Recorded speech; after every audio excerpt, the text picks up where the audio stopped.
আমার দেশের আইন মদ পান করলে দণ্ডনীয় অপরাধ। যে দেশের সংবিধানে এই আইন লেখা আছে সে দেশে রীতিমতো ট্যাক্স নিয়ে আবগারি বসানো।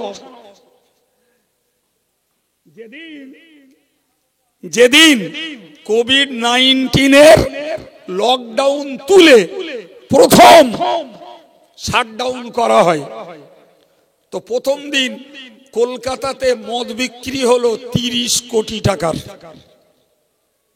সেটাও খবরের কাগজে ফলাও করে ছড়ালে। এদের আইন দুঃখের হাসি, হাসি লাগবে না? লাগবে না? বলেন বলেন। যে মদ খেলে MA পাসটাও পাগল হয় আর ইনফ্যান্ট পাসটাও পাগল হয়, সেই মদের আবগারি লাইসেন্স দিয়ে চালানো হচ্ছে, আর আইনে লেখা আছে মদ খাওয়া দণ্ডনীয় অপরাধ। প্রিয় ভাইরা আমার, মনে রাখুন, কিন্তু ইসলাম শাসিত দেশ হলে সরকারের দায়িত্ব হলো অন্যায় দেখলে তুমি প্রশাসন দিয়ে তার প্রতিরোধ করো, অন্যায় দেখলে তুমি ডান্ডা মেরে ঠান্ডা করো।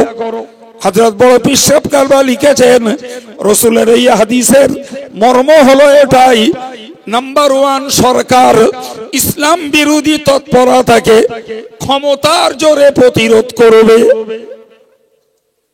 আমাদের দেশে যখন ইসলাম বিরোধী কাজ হলেও সরকারের হেডেক নাই, মাথা ব্যথা নাই, সুতরাং নাউজুবিল্লাহ আমার দেশের ছেলে মেয়েরা অবাধে অন্যায় চালিয়ে যাচ্ছে, সরকারের পক্ষের কোনো ব্যবস্থাপনা নাই। এমনকি চুরি, ছিনতাই, রাহাজানি এগুলো করার পরেও যদি পিছনে একটা পলিটিক্যাল পার্টির সাপোর্ট নেওয়া যায়, তারও 7 খুন মাফ হয়ে যাবে। ঠিক না ভুল? ইস, তাহলে এ দেশ, এ সমাজ কিভাবে শান্তির সমাজ হিসেবে গড়ে উঠবে? বাপ জি, রীতিমতো অন্যায় করে ধরা পড়ছে, লিডার হ্যালো করে বলে দিল ওটা আমার লোক স্যার। স্যার হাত পঙ্গু হয়ে গেছে, স্যারের প্যারালাইসিস হয়েছে,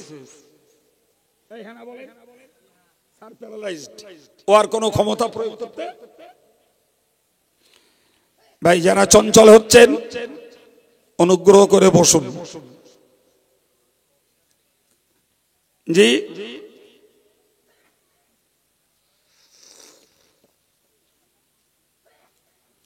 সম্মানিত ভাইয়েরা আমার, মনে রাখুন, আমি আপনাকে বলছি একটা মন তৈরি করার জন্য প্রিয় নবী এই হাদিসটাকে নিয়ে বড় পীর সাহেব কেবলা দ্বিতীয় ব্যাখ্যা দিয়েছেন। হাত দিয়ে বাধা দিতে পারে আব্বা আর মা, জোরে বলুন সুবহানাল্লাহ।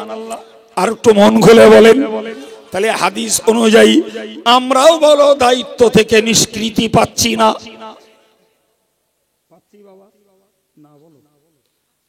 তো আমার দেশের সরকার আমাদের পক্ষে নয়, দ্যাট মিন্স ইসলামের পক্ষে নয়, কিন্তু আমরা ইসলামের পক্ষে, আমরা ইসলামের গুণগ্রাহী, আমরা কোরআনের অনুগামী, আমরা রসুলের অনুসারী, আমরা আল্লাহ পাকের মহব্বতের বান্দা।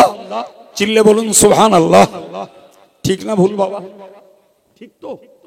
ঠিক যদি হয়, বড় পীর সাহেব কেবলা বললেন হাত দিয়ে বাধা দেওয়ার দ্বিতীয় শ্রেণী হলো আব্বা মা। ভাই, আমার বাচ্চাটা যদি বিড়ি খায় আর আমি যদি তাকে দুঘা মারি, পাড়ার কেউ বলো আমাকে বলতে ক্ষমতা রাখে না যে তুমি কেন ছেলেটাকে মারছো। আমার ছেলেটা যদি জুয়া পেটে, আমি যদি তাকে ধমকানি দিই কিংবা সেখান থেকে যদি তাকে তুলে আনি, তাহলে পাড়ার কারুর আমার নামে কোনো অ্যাকশন নেওয়ার ক্ষমতা নাই। আমি আমার ছেলেকে সভ্য, শায়েস্ত, ভদ্র, বিনয়ী, নম্র, দিনদার বানানোর চেষ্টা করছি, এতে কারুর নাক গলাবার কিছু নাই। কিন্তু আমি যত বড় হুজুর হই আর আপনাদের কাছে যত প্রিয় হই, ভাই এই গ্রামের কোনো ছেলে যদি মদও খায় আর আমি আব্দুল কাইয়ুম যদি ধরে তারে একটা চড় মারি, ভাই আমার নামে সদ্য বিচার হবে এবং অ্যাকশন স্বরূপ অন্যায় স্বীকার করে তাই বাড়ি যেতে হবে। শুধু একটাই কথা হবে, হুজুর মারলে কেন, হুজুর মারলে কেন। সম্ভবত মাতিন সাহেব এর আমারটা কথা বলছিলেন, তখন আমার গাড়িটা ওই কর্নারে। জি সম্ভবত বলছি যে এই সমাজটাতে 1400 ডাকাত এরা খারাপ করেছে শিক্ষিত বুদ্ধিজীবীরা নীরবতা অবলম্বন করে কিছু না বলে এরকম কোন কথা বলছিলেন কি? জি হ্যাঁ, ব্যাপারটা তো ওই। আমি আমার ছেলেটাকে যদি সামলাই সেখানে কারো কিছু বলার নাই বাপ, কিন্তু আমি যদি উদাস হই, অমনোযোগী হই, আমার বাচ্চাটাকে যদি আমি তৈরি করতে মনোযোগ না দিই বাবু, আমার বাচ্চাটা কার দ্বারায় গড়বে? আরে আমার বাচ্চার হাফেজ হতে হবে, মৌলানা হতে হবে, মুফতি হতে হবে, মুহাদ্দিস হতে হবে, এটা জরুরি না, কিন্তু তাকে দিনদার হতে হবে, এটা জরুরি, এটা জরুরি, ওটাই কারো ছাড় নাই বাপ। সম্মানিত ভাইরা আমার, উদাহরণস্বরূপ বলতে পারা যায়, আমি হাদিস থেকে আপনাকে উপমা পেশ করছি। প্রিয় নবী বলেছেন, মুরু আওলাদাকুম বিসসালাতি ইযা বালাগু সাবআন উদরিবুহুম আলাইহা ওয়া হুম আবনাউ 10 সিনিন। প্যারে ভাইরা আমার, রাসূল বলেছেন, মুরু আওলাদাকুম বিসসালাত ওয়া হুম আবনাউ সিনিন ও অহুম সাবউ সিনিন। রাসূল পাক বলেছেন, ও সাহাবীরা তোমরা মনে রাখো, যদি তোমার ছেলেটার 7 বছর বয়স হয়, নামাজ না পড়লে তুমি তাকে নামাজ পড়তে আদেশ করো, সাথে পড়েছে নামাজের আদেশ করো। তো আপনার বাচ্চার নামাজের আদেশ করা ডিউটি আমার না বাপ। আমি 1.5 ঘন্টা 2 ঘন্টার মেহমান, আমি আমার দায়িত্ব পালন করে চলে যাব। আমার আলোচনাতে যাদের মন তৈরি হবে, এই মনটাকে কার্যকর করবেন তারা।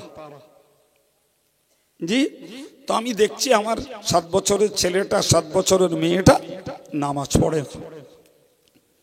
রাসূল আমাকে বলছেন, তুমি 7 বছরের ছেলে মেয়েটাকে নামাজ পড়তে আদেশ করো। এটা মুখের আদেশ, 7, 8, 9 3টে বছর। এর পরেরটা বুঝুন, রাসূল বলছেন, অদরিবুহুম আলাইহা ওয়া হুম আবনাউ 10 সিনিন। তোমার বাচ্চাটার বয়স যখন 10-এ পড়ে, 10 বছরে পড়ে, ওই বাচ্চাটা যদি নামাজ না পড়ে তাকে মারো। আগের হাদিস আর এই হাদিস দুটো মিলে গেছে বাপ। আগের হাদিসে কি ছিল? যে অন্যায় দেখলে হাত দিয়ে বাধা দাও, আর এই হাদিস বলছে তোমার বাচ্চা যদি 10 বছর বয়সে নামাজ না পড়ে তাহলে তুমি তাকে মারো। তা হাত দিয়ে বাধা দেওয়া আর মারা দুটো সমান তো।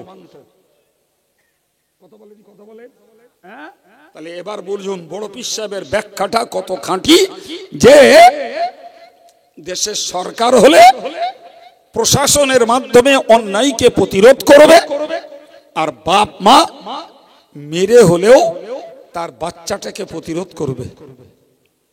যেমন অন্যায় থেকে তেমন উৎসাহিত করবে নেকির কাজের দিকে। সুবহানাল্লাহ। জি, তাহলে আমার বাচ্চাটা ধার্মিক হবে আশা করা যায়। সম্মানিত ভাইরা আমার, বড় পীর সাহেব কেবলা বলেছেন, 2 নম্বর, হাত দিয়ে বাধা দেওয়ার ক্ষমতা যদি না থাকে, তার মানে হলো তুমি দেশের সরকারও নও, তুমি আব্বা মাও নও, কিন্তু তোমার সামনে একটা অন্যায় তুমি হতে দেখছো, তোমার ডিউটি হলো, তোমার যদি ক্ষমতায় কুলায়, ভাষায় কুলায়, তাহলে তুমি কথা দ্বারা তার প্রতিবাদ করো, কথা দ্বারা প্রতিবাদ করো। যেমনটা তোমার চলে, দেখ বাবা এই অন্যায়টা করিস না, এটা করতে নেই। জি ভাই, কিংবা একজন গ্রামের মেম্বার লোক, সে ধমক দিয়ে বলতে পারে, একজন গুরু শ্রেণীর লোক, মাস্টার মশাই, তিনিও ছাত্র হিসাবে ধমক দিয়ে বলতে পারে। একজন ডাক্তার বাবু, যিনি সমাজসেবক, তিনি গ্রামের ওই বাচ্চাটাকে অশ্লীল আচরণের জন্য তিনি একটু কড়া করে বলতে পারে। ভাই তিনি আব্বা নন, দেশের সরকার নন, কিন্তু একজন সামাজিক মানুষ হিসাবে সমাজের একটা ছেলে যদি অন্যায় করে তিনি বলতে পারেন, কিন্তু বড় পীর সাহেব কেবলা বলেছেন মুখ দিয়ে বাধা দেওয়ার দায়িত্ব হলো আলেম সমাজের। কাদের দায়িত্ব জোরে বলেন, এবার বুঝুন। সম্মানিত ভাইরা আমার, ভালো করে খেয়াল রাখুন। আমি একটা দুটো উদাহরণ আপনাকে দিচ্ছি। কোরআন শরীফে আল্লাহ বলেছেন, ওয়ালতাকুম মিনকুম উম্মাতুন ইয়াদউনা ইলাল খায়র ওয়া ইয়ামুরুনা বিল মা'রুফি ওয়া ইয়ানহাউনা আনিল মুনকার। তোমাদের ভিতরে একদল মানুষ এমন হওয়া দরকার, এমন একটা সম্প্রদায় হওয়া দরকার যারা মানুষকে ভালোর দিকে ডাকবে। তাহলে ভালোর দিকে ডাকতে পারে মসজিদের ইমাম সাহেব, ভালোর দিকে ডাকতে পারে মঞ্চের বক্তা হুজুর, ভালোর দিকে ডাকতে পারে খানকার পীর সাহেব, ভালোর দিকে ডাকতে পারে আর একজন ধর্মীয় ব্যক্তিত্ব। আমার আল্লাহ পাকের কোরআন বলল, তুমি ভালোর দিকে যারা ডাকে এমন একটা সম্প্রদায় হও। বড় পীর সাহেব কেবলা বললেন ওই অন্যায়ের প্রতিরোধ করবে আলেমেরা। আমি তার ব্যাখ্যা স্বরূপ আয়াত বলছি, ভালোর দিকে ডাকে যারা, এমন একটা গোষ্ঠী, এমন একটা সম্প্রদায়, এমন একটা গ্রুপ হওয়া দরকার। আমি আপনাকে বলেছি ওই গ্রুপ ইমামদের গ্রুপ, ওই গ্রুপ মঞ্চের বক্তা হুজুরদের গ্রুপ, ওই গ্রুপ পীর সাহেবদের গ্রুপ। ভালোর দিকে ডাকে। এর পরের অংশে বলুন ওয়ায়ামুরুনা বিল মা'রুফ। ওই গ্রুপের কাজ হলো মানুষকে সৎ কাজের আদেশ করবে। সুবহানাল্লাহ বলেন। ইমাম সাহেব মেম্বারে দাঁড়িয়ে মানুষকে সৎ পথের দিকে, সৎ কাজের আদেশ করবে। মঞ্চের বক্তা মানুষকে সৎ কাজের দিকে ডাকবে। নামাজ, রোজা, হজ, যাকাত, জিকির, তাসবিহ, সাদকা, ফিতরা, কুরবানি, বাপ মার সেবা, বড়র সম্মান, ছোটর স্নেহ, এই জাতীয় নেকির কাজগুলো করার জন্য নারী পুরুষ সবাইকে উৎসাহিত করবে। এটি পীর সাহেব, আলেম সাহেব, ইমাম সাহেবদের কাজ। পরের অংশে আমার আল্লাহ বললেন ওয়ায়ানহাউনা আনিল মুনকার। ওয়ায়ানহাউনা আনিল মুনকার, মনে রাখো আলেমের কাজ হলো অন্যায় কাজে নিষেধ করবে। বড় পীর সাহেব কেবলার ব্যাখ্যার আমি আরো ব্যাখ্যা দিচ্ছি আয়াত থেকে। অন্যায় কাজে নিষেধ করবে। ভাইরা আমার, খুব সহজেই আমরা জানি যে এই সৎ কাজের আদেশ করার তুলনায় অসৎ কাজের নিষেধ করাটা কঠিন। ঠিক না ভুল বাবা? আমি একজনকে বললাম নামাজ পড়ো, তো সে বেচারার মন হলে পড়বে, সওয়াব পাবে। মন না হয় পড়লো না, গুনাহগার হবে। তাতে এমন কিছু বাধ্যবাধকতা, এমন কিছু রাগ দেশ এবং টেম্পটেড, ধৈর্য হারা হওয়ার কিছু নেই। বলেছে মনে হয় পড়বো, না পড়বো। কিন্তু যদি ওই বক্তাটা বলে ভাই যারা সুদ খেয়ে নামাজ পড়ছেন ওদের নামাজ একটাও কবুল হবে না, সুদ ছাড়তে হবে, তারপর ও হুজুরির দাওয়াত রিটার্ন যাবে। আমরা টাকা দেবো আর এসে আমার বিরুদ্ধে বলে যাবে। কথা বলছেন না? সৎ কাজের আদেশ করা সহজ, নিষেধ করা বড় কঠিন। জিকির করতে বললে আলহামদুলিল্লাহ জিকির করার লোক পাওয়া যাবে, আল্লাহ শুকর। কিন্তু যদি বলা হয় বাবু আলেমকে গালি দিলে কাফের হতে হবে, আলেমকে অবজ্ঞা করলে বেঈমান হতে হবে, কোন মুসলমানকে গালি দিলে ফাসেক হয়ে যেতে হবে, ভাই অতএব গালি বন্ধ করো, বাস এক্ষুনি মিটারের পারদ চড়ে যাবে। জি গালি দিছি মানে তাহলে কাফের হয়ে গেছি আমি? সৎ কাজের আদেশ সহজ, অসৎ কাজের নিষেধ বড্ড কঠিন বাপ, বড্ড কঠিন। জি আমি যদি কাউকে বলি আমাদের ইমাম সাহেব মসজিদে ফজরের পরে ধরুন কোরআন পড়ে, তো আমি বললাম বাবা মুসল্লিরা আপনারা অনেকে তো কোরআন পড়তে পারেন না, তো ইমাম সাহেব কোরআন পড়লে একটু শুনবেন, কে হাফেজ সাহেব কোরআন পড়লে একটু শুনবেন। তো যার সময় হয় মন হয় শুনবে, সময় না হলে শুনবে না বাবা।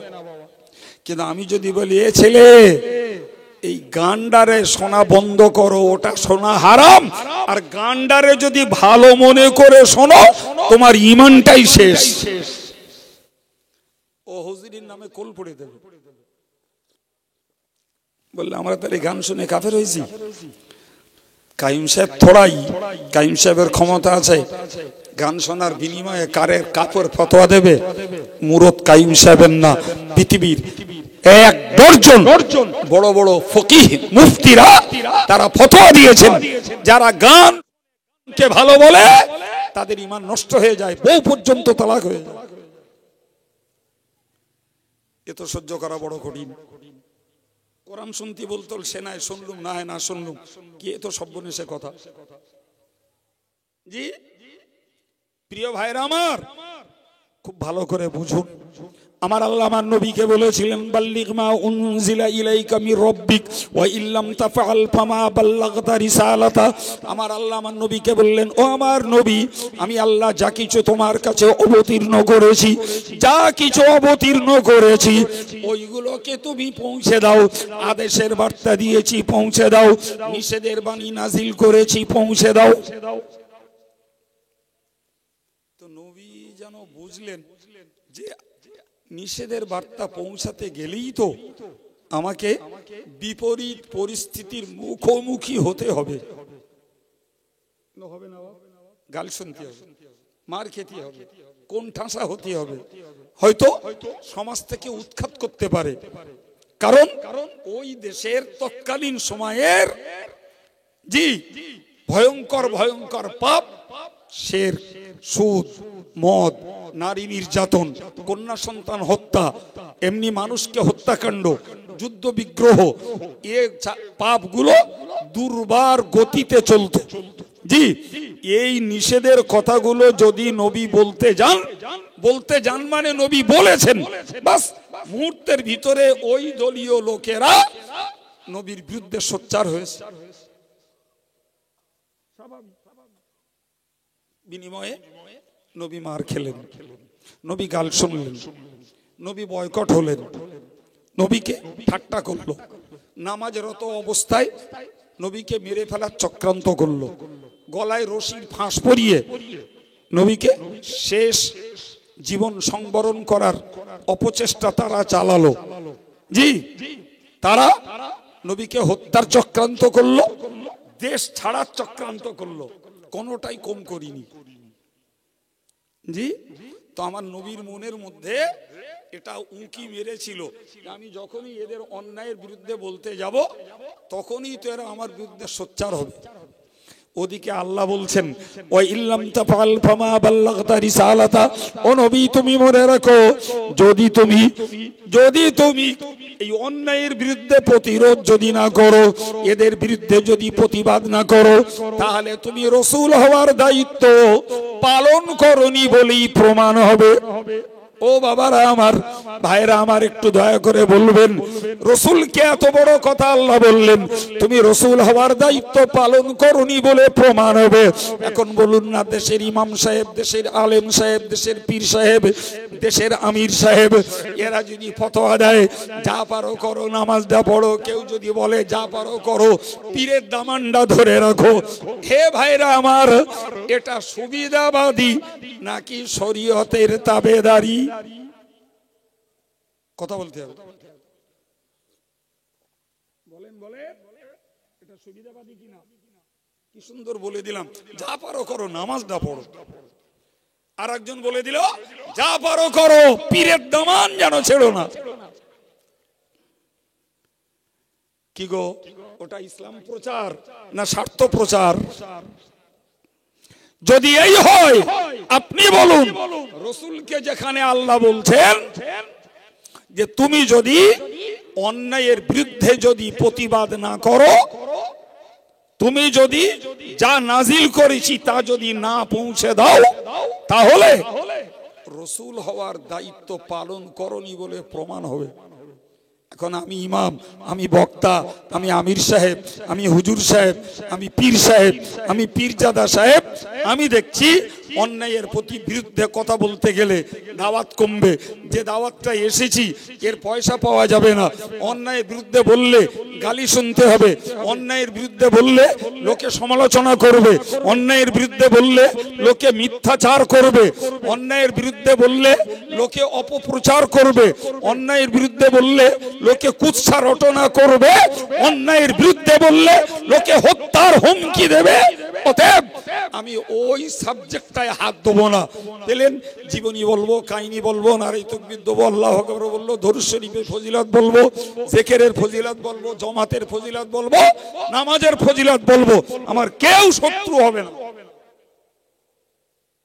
এই টাইপের বক্তা, হুজুর, আমির, পীর, পীরজাদা, এদেরকে আল্লাহর কাছে কৈফিয়ত দিতে হবে না তো বাপ?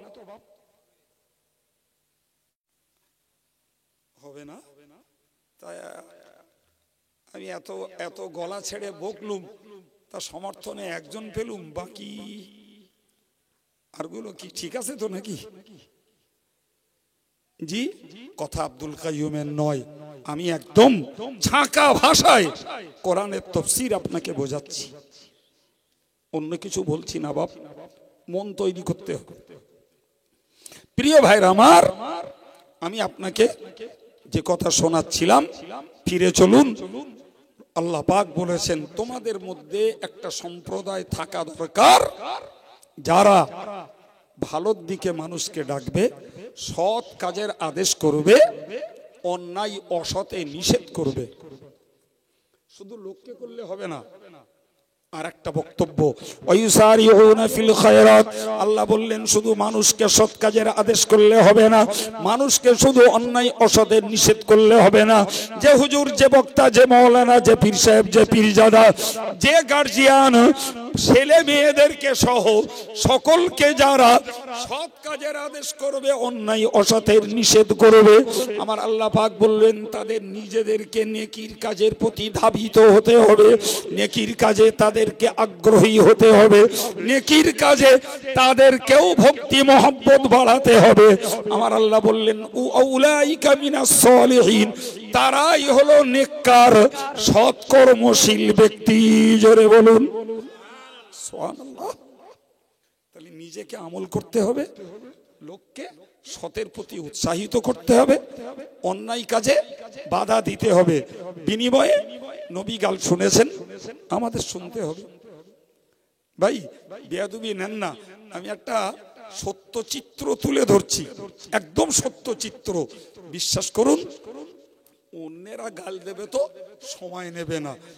আমরা যদি আজকের মুসলিম কমিউনিটির লোকেরা কিচ্ছু না করি বাপ, একটা কাজ শুধু যদি করি, একটা কাজ শুধু, আমরা ঘরে মেয়েদেরকে বলবো যে তোমাদের এই নগ্ন সাজে সজ্জিতা হয়ে বিয়ে বাড়ি যাওয়া হবে না, ওইটা শুধু বন্ধ করুন, ওইটা বন্ধ করুন। আর সব থাক পরের লোকের না, ঘরের লোকের। নিজের মেয়েটাকে, নিজের বোনটাকে, নিজের বৌমাটাকে, নিজের স্ত্রীটাকে বলুন যে বিয়ে বাড়ি যাওয়া হবে না, উঠি সংসারে দক্ষ যজ্ঞ বেঁধে যাবে। হ্যাঁ, যুদ্ধ হবে না?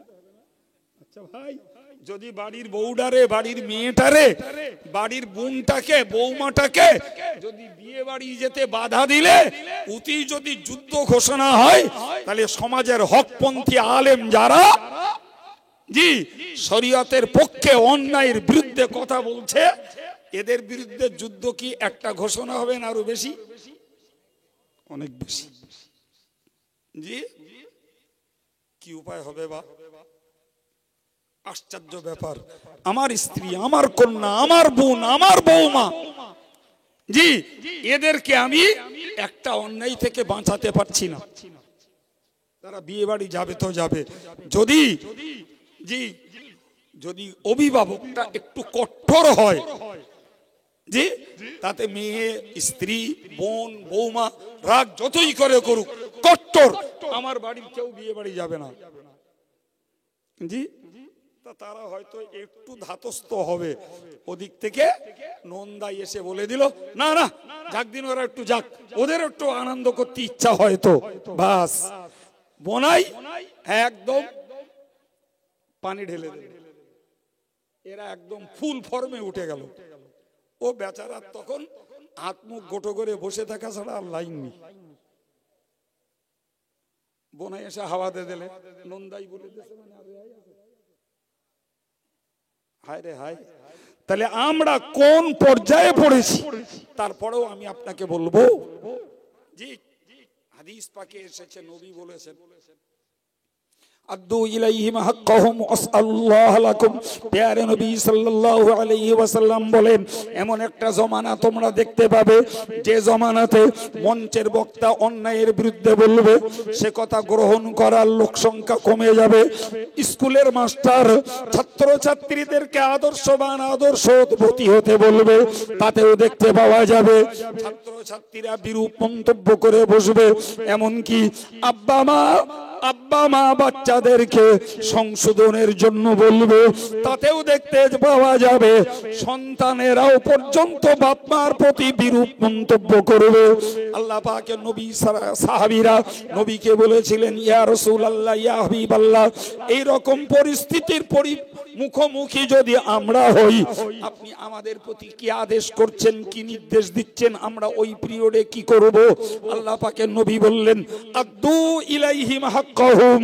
ওগো স্কুলের মাস্টার, ওগো সন্তানের বাপ মা, ওগো সমাজের বক্তা আলেম ইমাম, ওগো তোমরা গ্রামের মোড়ল মাতব্বর, যেই তোমরা হও না কেন, তোমরা তোমাদের হকটাকে আদায় করো। সুবহানাল্লাহ হবে না? তোমার হক আদায় করো, তোমার হক, তোমার বাচ্চার প্রতি যেটা আছে আদায় করো। তুমি মাস্টার মশাই, ছাত্রের প্রতি যেটা হক আছে আদায় করো। তুমি মাদ্রাসার ওস্তাদ হুজুর, তোমার যেটা হক আছে তুমি আদায় করো। জি, তুমি যদি হও বক্তা, তুমি তোমার শ্রোতাদের জ্ঞান পৌঁছে দেওয়ার হকটা আদায় করো। আর তোমাদের পাওনা গন্ডা আসআলুল্লাহ লাকুম, আল্লাহর কাছ থেকে চেয়ে নাও, আল্লাহ তোমাদের পাওনা গন্ডা দিয়ে দেবেন। একটু মহব্বত করে বলো, আমাদের জাযা, আমাদের বদলা, আমাদের সওয়াব, আমাদের মুজাহাদার পুরস্কার কে দেবেন? আলহামদুলিল্লাহ। তাহলে আমার বক্তৃতার ফল কি দাঁড়াবে? আব্বার চেষ্টার ফল কি দাঁড়াবে? মাস্টার মশাইয়ের চেষ্টার ফল কি দাঁড়াবে? ওটা ফল দেখার দায়িত্ব আমাদের না, আমাদের দায়িত্ব হক আদায় করার। আপনি ইসলাম খুলুন, ইতিহাস খুলুন, তাই পাবেন, তাই পাবেন। দেখুন একটু খুলে ভাই, হযরত আদম আলাইহিস সালাম তার বেটা কাবিলকে বহু চেষ্টা করেছেন আল্লাহর হুকুম মানাবার জন্য। কাবিল মানেনি, বরং আব্বা তার পৃথিবীর প্রথম নবী, সেই বাপের কথা উপেক্ষা করে নিজের ভাইকে নিজে প্রথম হত্যা করলো। সারা পৃথিবীর প্রথম হত্যা করলো নবীর বেটা, নবীর বেটা নিজের ভাইকে হত্যা করলো, পৃথিবীর প্রথম রেকর্ড। নূহ নবীর বেটা বাপের কথা না নিয়ে পানিতে ডুবে মরল। ইব্রাহিম নবীর বাপ চাচারা, তারা ছেলে নবী আল্লাহর খলিল, জোরে বলুন সুবহানাল্লাহ, আল্লাহর দোস্ত, তার কথা না নিয়ে তার বাপ চাচারা জাহান্নামে গেল। আপনি কি দেখছেন প্রিয় ভাইরা আমার? খোদা আমার নবীর চাচা তো ভাইরা অনেকেই জাহান্নামে গেল। ইতিহাসে কোথাও লেখা নাই কিয়ামতের দিনে নবী আদমকে, নবী নূহকে, নবী ইব্রাহিমকে, নবী মুহাম্মদুর রাসূলুল্লাহ সাল্লাল্লাহু আলাইহি ওয়াসাল্লামকে আল্লাহ এক বিন্দু কৈফিয়ত করবেন না। কেন তোমার ছেলে, কেন তোমার আব্বা চাচা, কেন তোমার চাচাতো ভাই আর চাচারা হেদায়েত হয়নি, ইসলামের পথে ফিরিনি, এ কথা একবারও কৈফিয়ত করবেন না। একবার জোরে বলবেন না সুবহানাল্লাহ? কারণ আমার আল্লাহ বিলক্ষণ জানেন যে আমার নবীরা তাদের ডিউটি পালন করতে আল্লাহ শুকরিয়া কোন অংশে কসুর করিনি। সুবহানাল্লাহ বলেন।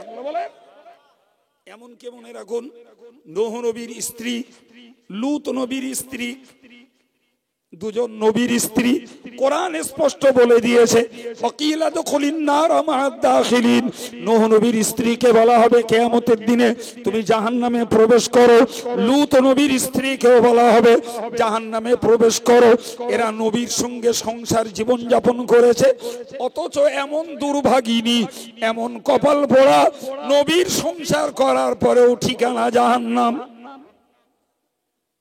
এর থেকেও জ্বলন্ত শিক্ষা আমার মায়েদের জন্য আর কি থাকতে পারে?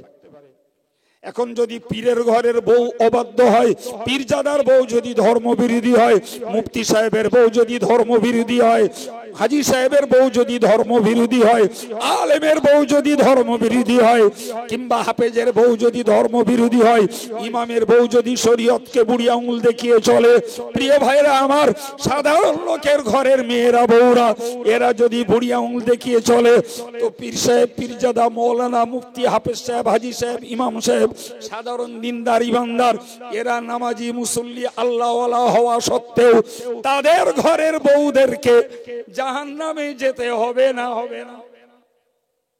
বলেন বলেন বলেন। নবী আল্লাহর প্রোটেক্টেড, সেই নবীর ঘরের স্ত্রী অবাধ্য হওয়ায় যদি জাহান্নামে যায়, তাহলে আজকের যুগে আমরা ধর্মপরায়ণ ব্যক্তি, আমাদের ঘরের মেয়েরা বউরা যদি শরীয়ত অবাধ্য হয়, তাহলে এদেরকে জাহান্নাম থেকে রুখবে কে বাপ? কেউ পারবে? এবার বুঝুন, আল্লাহ একবারও নূহ নবী, লূত নবীকে জিজ্ঞাসা করবেন না কেন তুমি তোমার স্ত্রীকে হেদায়েত করতে পারোনি? লূত নবীকে আল্লাহ বলবেন না কেন তুমি তোমার স্ত্রীকে হেদায়েত করতে পারোনি? কৈফিয়ত দাও। নেভার। কৈফিয়তের কোন রেকর্ড কোরআন হাদিসে নাই, সুবহানাল্লাহ, ইসলামের ইতিহাসে নাই। তার কারণ আল্লাহ জানেন আমার নবীরা চেষ্টা করতে কোনো কেউ কসুর করিনি, কম করিনি। আমি এই হাদিসটাকে ব্যাখ্যা করতে যে ইসলামের এই জ্বলন্ত ইতিহাস তাফসীরের কথা তুলে ধরলাম। হাদিসটাতে কি বলা আছে? নবী বলেছেন আদ্দু ইলাইহিম হাক্কাহুম, তোমরা তাদের হকটা আদায় করো। আর তোমার যেটা পাওনা গন্ডা আল্লাহর কাছে চেয়ে নাও। আল্লাহ, আমি আমার ছেলেকে হেদায়েতের চেষ্টা করেছি। আল্লাহ, আমার স্ত্রীকে আমি পর্দা নসিনা বানানোর চেষ্টা করেছি। আল্লাহ, আমি আমার বেটা বেটিকে নামাজি বানানোর চেষ্টা করেছি। আমি আব্দুল কাইয়ুম আল্লাহরে বলবো, আল্লাহ তুমি যতটুকু জ্ঞান বুঝ দিয়েছো তোমার জাতি, তোমার বান্দাদেরকে সৎ কাজের প্রতি উৎসাহিত করেছি, অন্যায় অসৎ থেকে ফেরানোর জন্য তাদেরকে মন তৈরি করতে চেষ্টা করেছি। স্কুল মাস্টার চেষ্টা করুক, সে আল্লাহকে বলুক, আল্লাহ আমি আমার ছাত্রদেরকে আদর্শবান, আদর্শবতী বানানোর চেষ্টা করেছি। আল্লাহ তুমি আমাকে দায় মুক্ত করো। আল্লাহ, নবীদের ইতিহাস সাক্ষ্য দিচ্ছে আমরা হক আদায় করলে আল্লাহ পাকের কাছে আমরাও কৈফিয়ত মুক্ত হব ইনশাআল্লাহ। বলেন, যদি না করতে পারি বাপ জি, দয়ায়, মায়ায়, দরদে, প্রিয়তায়, ভালোবাসায়, স্নেহে, মমতায় আমি আমার নিজের জনের প্রতি আমি স্টেপ নিতে পারলাম না, তাহলে ওদের জন্য আমাকে তো আসামির কাঠগড়ায় দাঁড়াতে হবে বাবা, না কি বলছেন? জি, কোরআন খুলে দেখবেন, আল্লাহর কোরআন বলছে ওয়ানা হাসানু কাওলাম মিম্মান দাআ ইলাল্লাহি ওয়া আমিলা সালিহা ওয়া ক্বালা ইন্নানি মিনাল মুসলিমিন। সুবহানাল্লাহ। আল্লাহ বললেন ওই লোকটার থেকেও ভালো লোক আর নেই। কোন লোকটা? যে লোকটা জি লোকেদেরকে ডাকে আল্লাহর রাস্তায় আর নিজে সৎ কাজ করে, আর নিজে তৃপ্তির সঙ্গে, আনন্দের সঙ্গে, গর্বের সঙ্গে বলে আমি একজন মুসলমান, আমি সৎ কর্মশীল। নিজে তৃপ্তি আর আনন্দে বলে আমি মুসলমান, নিজে সৎ কাজ করে আর অন্যকে আল্লাহর রাহে ডাকে। সুবহানাল্লাহ। এখন ও ডাক XYZ যেই ডাকবে আল্লাহর কাছে সে শ্রেষ্ঠ ব্যক্তি। এখন আব্বা মা ছেলে মেয়েদের ডাকুক, ইমাম সাহেব মহল্লার মানুষকে ডাকুক, বক্তা শ্রোতাদের ডাকুক, পীর সাহেব মুরিদকে ভালোর দিকে ডাকুক, আমির সাহেব লোককে ভালোর দিকে ডাকুক, ভাই মনে রাখতে হবে যারা মানুষকে ভালোর দিকে ডাকে, আল্লাহ পাক এক কথায় বলেছেন ওমান আহসান, কে আছে এর থেকেও ভালো। তাহলে আল্লাহর খাতায় যদি ভালো বলে গণ্য হতে হয়, তাহলে নিজে ভালো কাজ করতে হবে, ভালো আমল করতে হবে। এছাড়া যেখানে আমার কথা চলে, পরিবার, প্রতিবেশী, রাজনৈতিক বন্ধু, ব্যবসায়ী বন্ধু, জি ক্লাস ফ্রেন্ড, যেখানে আমার কথা চলে তাদের প্রতি আমাকে একটু খেদমত দিতে হবে। নামাজ পড়ে না, বলি না ভাই আমি তো নামাজ পড়ি, আর তোমার সঙ্গে এত খাতির, তা তুমি নামাজটা পড়ো না কেন? গান শোনে, আচ্ছা ভাই আমার তো গান না শুনে কেটে যাচ্ছে জীবন, তা তোমার গান না শুনলে হয় না? আচ্ছা আমি তো বিনা সুদি ব্যবসা করছি, আল্লাহ তো তাতেও আমার বরকত দিয়েছে, তা তুমি সুদিরটা ছাড়ো না। হয়তো প্রথমত একটু রোজগার কম হবে, পরে আবার মেকআপ হয়ে যাবে। ভাই আব্দুল কাইয়ুমের কথায় যাদের মাইন্ড চেঞ্জ হবে না, আব্দুল কাইয়ুমের কথায় যাদের মানসিকতা তৈরি হবে না, আপনার কাছের বন্ধু প্রিয়জন আপনি যদি একটু খেদমত করেন, আপনার একটু চেষ্টায় অনেকে নেকির পথে ফিরতে পারে, অনেকে পাপ থেকে বাঁচতে পারে। আপনার কাছে মেম্বার দরকার নেই, মঞ্চের দরকার নেই, আপনি যে গ্রাউন্ডে থাকেন ওই গ্রাউন্ডে এই হকটা আদায় করুন। আল্লাহর কাছে আপনি ভালো ব্যক্তি বলে গণ্য হতে পারবেন। আমি প্রসঙ্গত আপনাকে আরো একটা কথা বোঝাই, একবার প্রাণ খুলে দরুদ শরীফ আল্লাহ।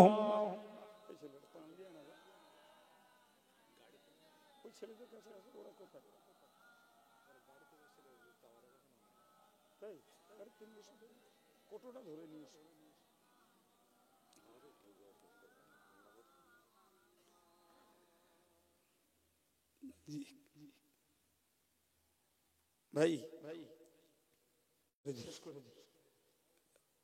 জি আর একটু হবে, তাহলে শেষ করে দিলি তো মানে এই খরচের শোধ উঠতেছে না বলে। আচ্ছা ঠিক আছে, জি আলহামদুলিল্লাহ আপনাদের দাবি কবুল। ভাই হযরত লোকমান হাকিম, হযরত লোকমান হাকিম সম্পর্কে আমাদের কম বেশি কথা কানে পড়ে আছে। আমি ছোট্ট করে এতটুকুই বলছি, মানুষটা ছিল বেঁটে, পাগুলো একটু একটু, কালো অচাঙার, একদম কুইয়ে কালো। লোকটার সাধারণ পেশা ছিল রাখালগিরি করা, রাখালগিরি করা। কিন্তু লোকমান হাকিম নবী নন, এটাকে মাথা থেকে মুছে ফেলুন। তিনি নবী নন, তিনি হলেন আল্লাহর ওলি। সুবহানাল্লাহ বলেন। আল্লাহ পাক তাকে এতটা পছন্দ করেছেন, তার নামে কোরআন শরীফে একটি সূরা ডেলিগেট করেছেন, একটি সূরা কোরআনে উপহার দিয়েছেন। চিল্লে বলুন সুবহানাল্লাহ। 4 রুকু বিশিষ্ট একটি সূরা, সূরাটির নাম সূরায়ে লোকমান, 21 পারাতে। ভাই এই লোকমান হাকিম তিনি যখন মৃত্যু শয্যায় শায়িত, মনোযোগ দিয়ে শুনুন, যদিও এ কথাটা কানে পড়ে আছে, তিনি মৃত্যু শয্যায় শায়িত, তার একমাত্র বেটা, নাম যার আসহাম, তাকে পাশে বসিয়ে বললেন ইয়া বুনাইয়া, এ বাবা ছেলে, লা তুশরিক বিল্লাহ, আল্লাহর সঙ্গে কাউকে পার্টনার বানিও না। সুবহানাল্লাহ বলেন। আল্লাহর অংশীদার কেউ নেই। ওয়ালাম ইয়াকুল লাহু কুফুয়ান আহাদ, তার তুল্য কেউ নেই। লাইসা কামিসলিহি শাই, জাতে এবং সিফাতে তার সমতুল্য কেউ নেই। ফলে বাবা ছেলে, আল্লাহর সঙ্গে কাউকে পার্টনার বানিও না, আল্লাহর শরীকদার অংশীদার কেউ নেই। সম্মানিত ভাইরা আমার, ছোট্ট করে এতটুকু মনে রাখি, যেখানে শিরক আছে সেখানে ঈমান নাই, যেখানে ঈমান আছে সেখানে শিরকের স্থান দেওয়া যায় না। ঈমান আর শিরক কখনো একসঙ্গে মিশতে পারে না, সম্ভব না। জি এ ব্যাপারে আমরা যথেষ্ট সজাগ, যথেষ্ট সজাগ। প্রিয় ভাই, ইমানের গুণ, ইমানের গুণ। মান ক্বালা লা ইলাহা ইল্লাল্লাহ ফাদাখালাল জান্নাহ। সুবহানাল্লাহ বলুন। যে লা ইলাহা ইল্লাল্লাহ বলে মরতে পারল সে জান্নাতে ঢুকে গেল। আলহামদুলিল্লাহ। অপরদিকে লক্ষ্য করুন, মান ইউশরিক বিল্লাহ ফাকাদ হারামাল্লাহু আলাইহিল জান্নাহ। যে শিরক করলো জান্নাত তার জন্য হারাম হয়ে গেল। তাহলে দুটো দুই মেরুতে এই একটা উপযুক্ত নির্দেশ, উপযুক্ত নসিহত তার বেটাকে করলেন তিনি। পরের কথায় বললেন ইয়া বুনাইয়া আকিমিস সালাত। পরের উপদেশ হলো ও বাবা ছেলে নামাজ কায়েম করবে। এ থেকে একটা জ্ঞান নেন যে নামাজ শুধু আমাদের নবীর যুগের নয়। লোকমান হাকিম আমাদের নবীর আগের যুগের মানুষ, তাহলে সে পিরিয়ডেও নামাজ ছিল। এমনকি আমার নবীও মেয়ারাজে যাওয়ার আগেও আমার নবী নামাজ পড়তেন।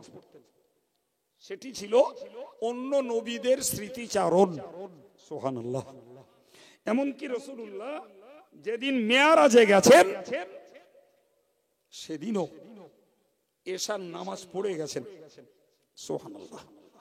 আমি আপনাকে বোঝাতে চাইছি তাহলে নামাজ শুধু উম্মতে মুহাম্মাদীদের জন্য নয়, আগের যুগেও ছিল। জি, লোকমান হাকিম তার বেটাকে বললেন নামাজ কায়েম করো, শিরক করো না, নামাজ কায়েম করো। জি, এইটাকে আরবি পরিভাষায় বলা হয় ওসিয়ত। ওসিয়ত, ওসিয়ত মানে শেষ বাণী, ওসিয়ত মানে অন্তিম উপদেশ। জোরে বলুন সুবহানাল্লাহ। এই প্রসঙ্গে একটা কথা মনে রাখুন ভাই, ওসিয়ত করে যে লোকটা মারা যায় ওই লোকটা কবরে গেলে তাকে যদি জিয়ারত করা হয় আর জিয়ারত করতে যেয়ে যদি সালাম দেয়, বসিরহাট হুজুর লিখেছেন আলহামদুলিল্লাহ ওই মুর্দাগুলো তাদের সালামের জবাব দেয়। এমনকি যারা ওসিয়ত করে মারা যায় ওই কবরস্থানের পুরাতন মুর্দারা তার সঙ্গে দেখা সাক্ষাৎ করে, তাদের হাল হকিকত বলে। এমনকি ওই লোকগুলো মরার সময় সমাজে যাদেরকে দেখে মরেছিল তাদের খোঁজ খবর নেয় যে অমুক চাচা কেমন আছে, আমাদের অমুক ভাই কেমন আছে। এমনকি যাদের খোঁজ নেয় তারা যদি কেউ মারা যান আর ওই কবরে যদি দাফন না হয় জিজ্ঞাসা করে তো মারা গেছে তো দাফন হয়েছে কোথায়, এ কবরে তো তাকে দেইনি। এতটা চেতনা, এতটা অনুভূতি ওদের মধ্যে রয়েছে। আর যারা ওসিয়ত করে মারা যায় এদের প্রতি এতটাই আল্লাহ পাক পাওয়ার দেন যে তারা এই খবরগুলো নিতে পারে। আমি আপনাদেরকে এই প্রসঙ্গে বলবো, আল্লাহ যদি তৌফিক দেন, জি মরণের সিগন্যাল ফুটে উঠেছে কিন্তু সজ্ঞানে আছে, এরকম পিরিয়ডে কিছু ওসিয়ত করে যাওয়ার চেষ্টা করা, ওসিয়ত পরবর্তীরা আমল করবে, মুসি অর্থাৎ যিনি ওসিয়তকারী তিনি কবরে শুয়ে শুয়ে সওয়াব পাবেন।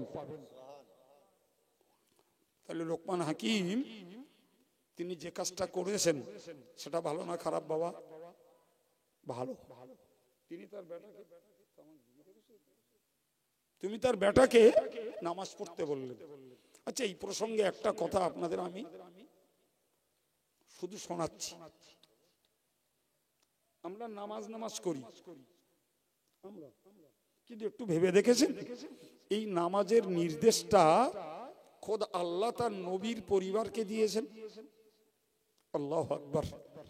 আল্লাহ তার নবীর পরিবারকে বলেছেন যে অমুর আহলাকা বিসসালাত, ওগো নবী তুমি তোমার পরিবারটাকে নামাজ পড়তে বলো। সুবহানাল্লাহ হবে না বা? তাহলে নামাজ কতটা গুরুত্বপূর্ণ বিষয় না হলে খোদ আল্লাহ তার নবীকে বলছেন যে তোমার পরিবারকে নামাজ পড়তে বলো। আল্লাহু আকবার। আচ্ছা, এই নির্দেশ যদি আল্লাহ নবীকে দেন, বাবা আমাদের উপরে ওই নির্দেশটা চাপবে না? চাপবে না? কি বলছেন বাবা? চাপবে না? একদম। নবীকে ছাড় দেননি, নবীকে বললেন পরিবারকে নামাজ পড়তে বলো। তাহলে আমি আব্দুল কাইয়ুম, আব্দুর রাজ্জাক, আব্দুল লতিফ, মঈনুদ্দিন, কলিমুল্লাহ, খলিলুর রহমান, আমাদের উপরে দায়িত্ব তোমরা পরিবারকে নামাজ পড়তে বলো। আমার আল্লাহ আবার বললেন অস্তবিরা আলাইহা, ও নবী তোমার পরিবারকে বলো তারা যেন নামাজ পড়তে যেয়ে ধৈর্য ধরে। সুবহানাল্লাহ, এটাও আল্লাহ বলে দিলেন। তাতে বোঝা গেল নামাজে কিছু কষ্ট আছে, ফলে আল্লাহ বললেন ধৈর্য ধরো। কিন্তু অন্য আয়াত পাকে আল্লাহ বলেছেন ইন্নাহা লাকাবীরাতুন ইল্লা আলাল খাশিঈন। আল্লাহ বললেন শোনো না, নামাজ যারা আল্লাহকে ভয় করে তাদের জন্য বোঝা নয়, চিল্লে বলুন সুবহানাল্লাহ। কিন্তু যারা আল্লাহরে ভয় না করে নামাজ তাদের জন্য ভার বোঝা। বাস্তব কথা ভাই। আজকে একটু ঠান্ডা কম আছে, গত দুদিন ঠান্ডা ভালো পড়ছিল না বাপ? হ্যাঁ, এই মাঘ মাসের শেষ অংশের এই কঠিন ঠান্ডাতেও যাদের জমাতে নামাজ পড়া অভ্যাস, 60 বছর, 65 বছর, 70 বছর, এরকম বৃদ্ধ মানুষগুলো পর্যন্ত লেজ ছেড়ে দিয়ে ঠান্ডায় উজু করে জমাতে নামাজ পড়ে। এরে মসজিদে টেনে আনে আল্লাহর ভয়। আর 20 বছর, 22 বছর, 25 বছরের টকবগে যুবকটা সে নতুন করে লেপ ঝেপে শোয়, ওরে শীত ভয় দেখায়। আর নামাজিকে আল্লাহ ভয় দেখায়। তাহলে আল্লাহর ভয়ে নামাজ পড়ে আর শীতের ভয়ে লেপ মুড়ি দেয়। কি ভাবছেন? এই জন্য আল্লাহ বলেছেন ও ইন্নাহা লাকাবীরাতুন ইল্লা আলাল খাশিঈন, যারা আল্লাহকে ভয় করে নামাজ তাদের জন্য বড় সড়ো ভার বোঝা নয়। কিন্তু যারা আল্লাহরে ভয় না করে নামাজ তাদের জন্য ভার বোঝা মনে হয়। আল্লাহ বললেন নবী তোমার পরিবারকে বলো ধৈর্য ধরতে। আর একটা কথা বলো, নামাজ পড়তে গেলে দোকানদারের খরিদ্দার চলে যায়, ব্যবসাদারের খরিদ্দার চলে যায়। নামাজ পড়তে গেলে একটা চাষি মানুষের 2 কাঠা জমি রোয়া বন্ধ হয়ে যায়। নামাজ পড়তে গেলে আমার মায়েদের হয়তো চুলোয় ভাত উঠলে ওঠে, তরকারি ধরে লাগে, ইত্যাদি ইত্যাদি। আল্লাহ পাক এক কথায় বলেছেন বান্দারে তোদের কাছে আমি রুজি রেজেক চাই না রে, আমার রুজি লাগে না, বরং নাহনু নারযুকুক, তোদের রিজেকটা আমি দেই। তাহলে আমার নামাজ পড়তে গেলে তোদের রোজগারে কম হবে, আমার নামাজ পড়তে গেলে রোজগারে রুজিতে ঘাটতি হবে, এই টেনশন তোরা কেন নিস? বরং আল্লাহ বলেছেন ফালিয়াবুদু রাব্বা হাযাল বাইত আল্লাযী আত'আমাহুম মিন জু' ওয়া আমানাহুম মিন খাউফ। এই মক্কার লোকেরা ব্যবসা করত ইয়ামানে আর শামে, বছরে 2 বার ইম্পোর্ট এক্সপোর্ট করত। মক্কার মাল ওখানে নিয়ে বিক্রি করত আর ওখানকার মাল এনে মক্কায় বিক্রি করত। আল্লাহ বললেন ওদেরকেই ফালিয়াবুদু রাব্বা হাযাল বাইত, ওদের সামনে বললেন এই কাবার মালিকের ইবাদত করো।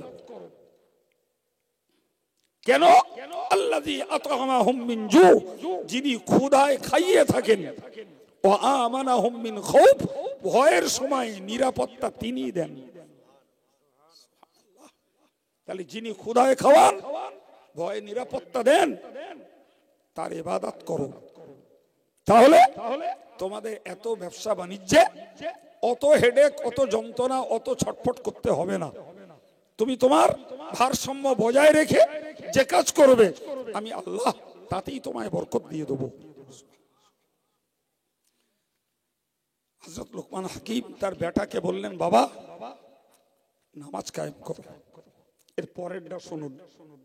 সেই লুকমান হাকিম বেটাকে বলছেন ওয়া'মুর বিল মা'রুফ, ও বাবা ছেলে মানুষকে সৎ কাজের আদেশ করবে,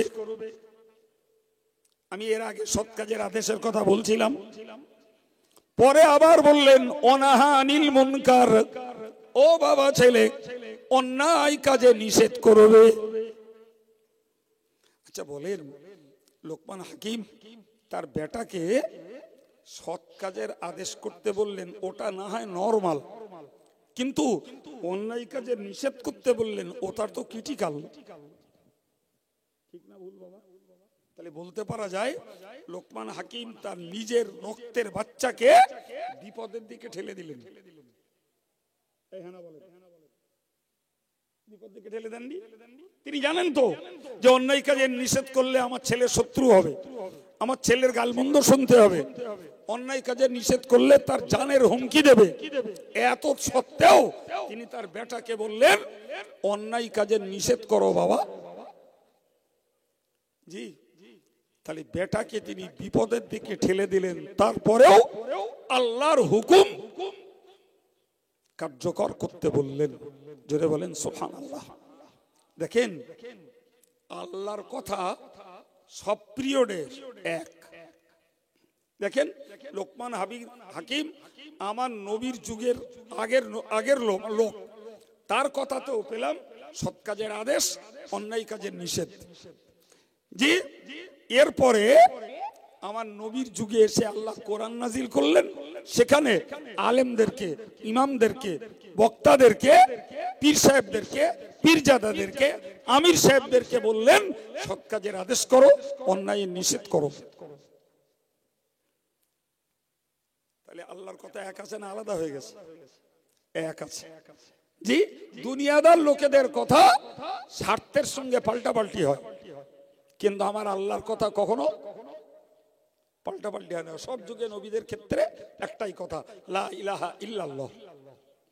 পাল্টেছে বাপ কোন নবীর যুগে? এই জোরে বলেন, পাল্টেছে? না বাবা, পাল্টায়নি। পাল্টেছে শেষ অংশ।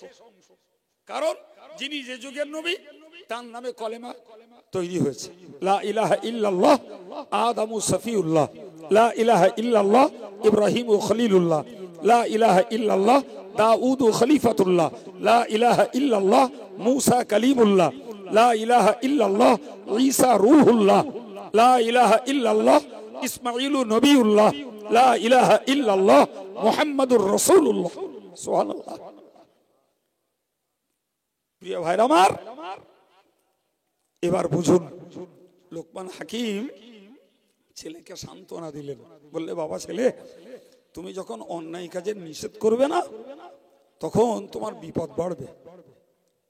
তখন তোমার বলেন বিপদ বাড়বে। অসবির আলা মা আসাবাক, ও বাবা ছেলে শোনো, তোমার যখন বিপদ হবে তুমি বিপদে ধৈর্য ধরবে। সুবহানাল্লাহ। বাপ হিসেবে ছেলেকে কি বলছেন? তোমার যখন বিপদ হবে বিপদে তুমি ধৈর্য ধরবে এবং মনে রাখবে ইন্না যালিকা মিন আজমিল উমুর। মনে রাখো বাবা, জি, অন্যায় কাজে নিষেধ করা আর নিষেধ করলে যে বিপদ আসবে ওতে ধৈর্য ধারণ করা তোমার সমস্ত কাজের মধ্যে গুরুতর কাজ, গুরুত্বপূর্ণ কাজ, বিপদে ধৈর্য ধরা। কি বাবা, এরপরে কি বলবেন? যে আমরা বেটা বেটি, ছাত্র ছাত্রী আর সমাজের মানুষকে অন্যায় কাজ দেখলে মুখে কুলু পাঠবো না, যার সঙ্গে যেমন সম্পর্ক বাবা বাছা করে হলেও ভালোবেসে হলেও একটু বলার চেষ্টা করতে হবে না? হবে না? জি ভাই, প্রসঙ্গত আর একটা কথা আপনাদেরকে বলি, একটু মাথায় নেন ভাই। কথাটা শুনলে আটকে উঠবেন না। জি, আমার ব্যাখ্যা পর্যন্ত যাবেন, ক্লিয়ার হয়ে যাবে। প্রথমত বলছি, নামাজ, রোজা, হজ, যাকাত, জিকির, তাসবিহ, সদকা, ফিতরা, কুরবানি, যাকাত আদায়, জি, সত্য কথা বলা, বাপ মার ভক্তি শ্রদ্ধা করা, বড়কে সম্মান করা, ছোটকে স্নেহ করা, ইসলামের এই করণীয় কাজগুলো করে কেবল এই শুধুমাত্র এই কাজগুলো করে জান্নাতে যাওয়া যাবে না।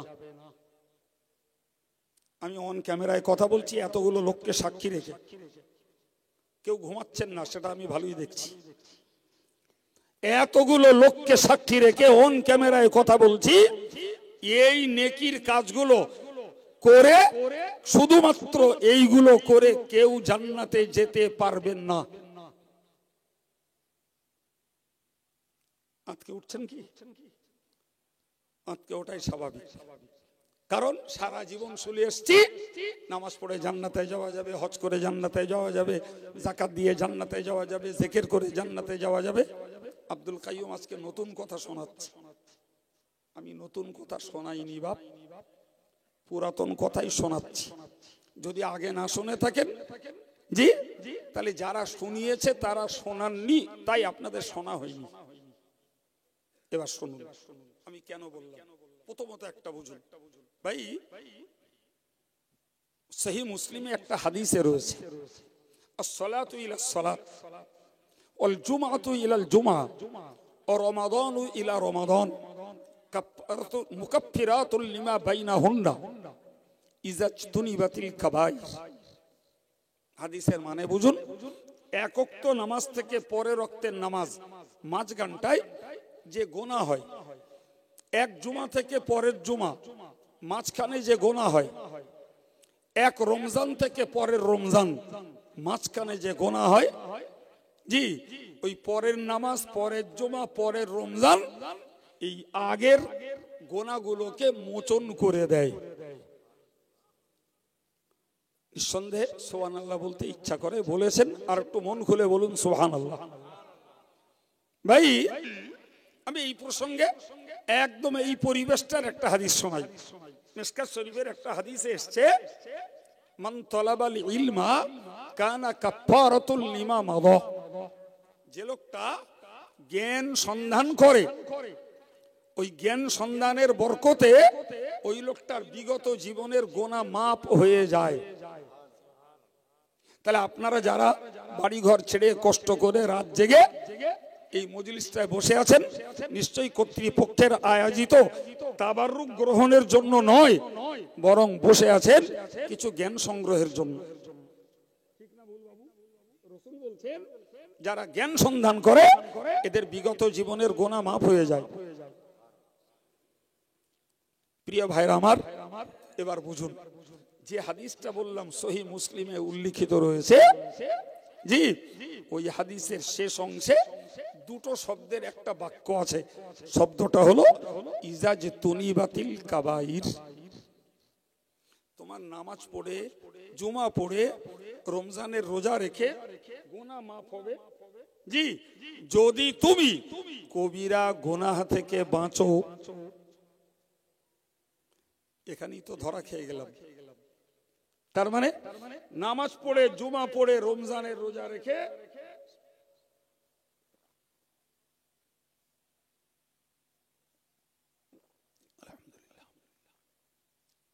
গোনা মাফ হবে না। যদি সুদ, মদ, গান, নারীবাজি, মিথ্যাচারিতা, জুয়া, ব্যভিচার, নারী জাতির বেপর্দা, গলাবাজারি, মিথ্যাচারিতা, এই জাতীয় মহা মহা গুনাহের কাজগুলো যদি না ছেড়ে দিই, তাহলে নামাজ পড়ে, জুমা পড়ে, রমজানের রোজা রেখে মাঝখানের গোনাগুলো আর মাফ হবে না। এবার বিবেকের তাড়নায় বলুন, যদি ওই গোনাগুলো না করি, তাহলে যে গোনাগুলো বাকি থাকে সেগুলো কি গোনা বাপ?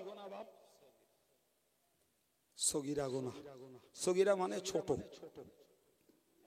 তাহলে এ থেকে বুঝতে পারা যাচ্ছে যে নেকির কাজ করি শুধু জান্নাতে যাওয়া যাবে। তাহলে নেকির কাজও চাই, পাপের কাজও ত্যাগ করার সাধনা চাই বাপ। তাহলে এবার আমার আগের কথাটা খেটেছে। একটা আয়াত পড়ছি। قال الله تعالى في القرآن المجيد إن تجتنبوا كبائر ما تنهون عنه نكفر عنكم سيئاتكم وندخلكم مدخلا كريما। মহান আল্লাহ বললেন, ইন তাজতানিবু কাবাইরা মা তুনহাউনা আনহু। সবাইকে লক্ষ্য করে, সকল দিনদার, ইমানদার, সাবালেক, সাবালিগা, মুসলিম পুরুষ এবং মহিলাকে লক্ষ্য করে আল্লাহ বললেন, যদি তোমরা কবিরা গুনাহ থেকে বাঁচো, যে কবিরা গুনাহ করতে তোমাদের নিষেধ করা হয়েছে, এই কবিরা গুনাহগুলি থেকে যদি তোমরা বাঁচতে পারো, তাহলে নুকাফির আনকুম সাইয়্যাতিকুম, আমি তোমাদের মন্দত্বকে অর্থাৎ ছোট গুনাহগুলোকে মোচন করে দেব। এটা আল্লাহর পক্ষ থেকে বোনাস পয়েন্ট, আল্লাহর পক্ষ থেকে এটা অফার। তুমি কবিরা গুনাহ থেকে বাঁচো, ছোট গুনাহ মাফ। সুবহানাল্লাহ। আর কি অনুদখিলকুম মুদখালান কারীমা, তোমাদেরকে আমি সম্মানের সঙ্গে বেহেশতে প্রবেশ করাবো। আর একটু মন খুলে বলেন, আপনারা বলেন তো বাবা, এই যে আয়াতটার মানে পড়লাম বাবা, এতে নামাজ রোজা হজ যাকাত জিকির তাসবির কোনো কথা আছে কি? কি আছে? কবিরা গুনাহ থেকে যদি বাঁচো, তাহলে তোমাদেরকে সম্মানের সঙ্গে আমি বেহেশত দান করব। তাই এই আয়াত জি আর হাদিস আর আমাদের আজ পর্যন্ত জানা যে নামাজ রোজা হজ যাকাত ইত্যাদির বিনিময়ে জান্নাতে যাওয়া যাবে, দুটিকে এক জায়গায় করলে মানে দাঁড়ায় জান্নাতে প্রবেশ করতে হলে নেকির কাজও চাই, পাপের কাজকে ত্যাগ করাও জরুরি। ক্লিয়ার হয়েছে না বাকি আছে? জি ক্লিয়ার, যে নেকির কাজও করে যেতে হবে, পাপের কাজও ত্যাগ করতে হবে। দুইয়ের সমন্বয়ে আল্লাহ পাক সম্মানের সঙ্গে আমাদেরকে বেহেশত দান করবেন। এবার বলেন, লোকমান হাকিমের কথা, আমার আল্লাহ পাকের নির্দেশ রসুলের প্রতি, আর আমি আজকের মাতিন সাহেবের আলোচনা একটা হাদিস শুনে তার ভিতর দিয়ে যতগুলো তথ্যের ব্যাখ্যা আপনাদেরকে শুনিয়েছি, ভাই কোনোটা কি আলাদা না, সব এক এক। নেকির কাজ করতে হবে, অন্যায় কাজ নিজে ছাড়তে হবে। নিজের যেখানে কথা চলে, বিশেষ করে আলেমদেরকে নেকির কাজের প্রতি মানুষকে উৎসাহিত করতে হবে, অন্যায় কাজের নিষেধ করতে হবে। ওতে কে গাল দেবে, কে টাকা দেবে না, কে দাউদ করবে না, ওসব ভাবলি খোদার কাছে খবর আছে। জি প্রিয় ভাইরা আমার, হাদিস শরীফে 3টে বক্তব্য ছিল, সেই গোড়ায় বলেছিলাম। নাম্বার 1, অন্যায় দেখলে হাত দিয়ে বাধা দাও। হাত দিয়ে বাধা দেবে সরকার আর বাপ মা। অন্যায় দেখলে মুখ দিয়ে প্রতিবাদ করো। এ প্রতিবাদের দায়িত্ব কমনলি সবার, বিশেষ করে বড় পীর সাহেব কেবলা বলেছেন আলেমদের। তার ব্যাখ্যা করলাম এতক্ষণ ধরে। 3 নম্বর, নবী বলেছেন ফাইল্লাম ইস্তাতি ফাবি কলবিহি, আমার আল্লাহ পাকের নবী বললেন, যদি হাত দিয়ে বাধা দেওয়ার ব্যক্তি তুমি না হও, মুখ দিয়ে প্রতিবাদ করার ব্যক্তি তুমি না হও, 3 নম্বর পর্যায়টা থেকে তোমার ছাড় নাই, যে অন্যায়টাকে তুমি অন্তর থেকে ঘৃণা করো, ওই জায়গাটায় কারো ছাড় নেই বাবা। এখন আমাদের যা সমাজ ব্যবস্থা বাবা, সমাজ ব্যবস্থায় আমরা দেখছি যে কোনো সূত্রে সব শ্রেণীর মানুষের সঙ্গে আমাদের যোগসূত্র। সে দাঁতাল মাতাল সুদখোর চোর ডাকাত গুন্ডা ভণ্ড জি উশৃঙ্খল যত রকমের লোক হোক, আমরা সামাজিক জীবনে বাঁচতে যে সবার সঙ্গে আমাদের সম্পর্ক রেখে চলতে হচ্ছে। মনে হয় ভাই, এ প্রসঙ্গে আপনাকে একটা মশলা শিখে রাখতে হবে, সব শ্রেণীর মানুষের সঙ্গে লেনদেন জায়েজ, সব শ্রেণীর মানুষের সঙ্গে জি সামাজিকতা জায়েজ, কিন্তু আন্তরিকতা সব শ্রেণীর মানুষের সঙ্গে জায়েজ নয়। আরবি পরিভাষায় একটাকে বলা হয় মুআমালাত, লেনদেন। জি একজন সুদখোর আমার কাছে 10 টাকা ধার চাইছে, আমি তাকে দিতে পারি। আমার বাড়ির কোদালটা নেই, আমি একটা মাতালের বাড়ির থেকে ধার করে নিয়ে কাজ করতে পারি, এটাকে লেনদেন বলে। আর একটা সামাজিকতা, আমার প্রতিবেশী একজন, সে চরম দুষ্টু, কিন্তু বিপদে পড়ে বাবারে বারে করে কাতরাচ্ছে, আমি তাকে হসপিটালে নিয়ে যেতে পারি। রাস্তার উপরে একটা অ্যাক্সিডেন্ট হয়ে মানুষ ছটফট করছে, সে কোন ধর্মের কোন কাস্টের ওটা আমার দেখার ব্যাপার নয়। এখন তার সেবা দেওয়া আমার দরকার। আমি ধর্ম দেখতে যাচ্ছি না, আমি দেখতে যাচ্ছি সে একটা মানুষ। এটা আমার সামাজিকতা। জি, কিন্তু আন্তরিকতা, অন্তরের প্রীতি ভালোবাসা এটা সবার সঙ্গে নয়। এটাকে আরবি পরিভাষায় বলা হয় মুআনাসাত। তার মানে অন্তরের মিল, অন্তরের মহব্বত, অন্তরের সম্প্রীতি, অন্তরের ভালোবাসা এটি সবার জন্য নয় বাপ। ওটার ক্ষেত্রে আমাদেরকে মনে রাখতে হবে, মান আহাব্বা লিল্লাহি ওয়া বাগাদা লিল্লাহি ওয়া মানা লিল্লাহি ওয়া আতা লিল্লাহি ওয়া মানা লিল্লাহ ফাকাদ ইস্তাকমালাল ঈমান। কেউ যদি কারুর ভালোবাসে সে আল্লাহর জন্য ভালোবাসুক, কেউ যদি কারুর সঙ্গে রাগ দেশ করে সে আল্লাহর সন্তুষ্টি রাখার জন্য রাগ দেশ করুক। ওয়া আতা লিল্লাহি, কেউ যদি কাউকে কিছু দেয় সে আল্লাহর জন্য দিক। কেউ যদি কাউকে দেওয়া থেকে বিরত হয়, ওকে আর দান করব না, ওকে আর সাহায্য করব না, সেক্ষেত্রেও যেন সে আল্লাহর সন্তুষ্টিটার দিকে লক্ষ্য করে। হুজুর বলেছেন এই 4 গুণ যার মধ্যে থাকবে ফাকাদ ইস্তাকমালাল ঈমান, ওই লোকটাই তার ঈমান পূর্ণ করতে পেরেছে। ভালোবাসি বলে অন্যায় করবে তাও ভালোবাসবো। জি, ভালোবাসি বলে সে অন্যায় করবে, গাল দেবে, তার সঙ্গে রাগ করব না।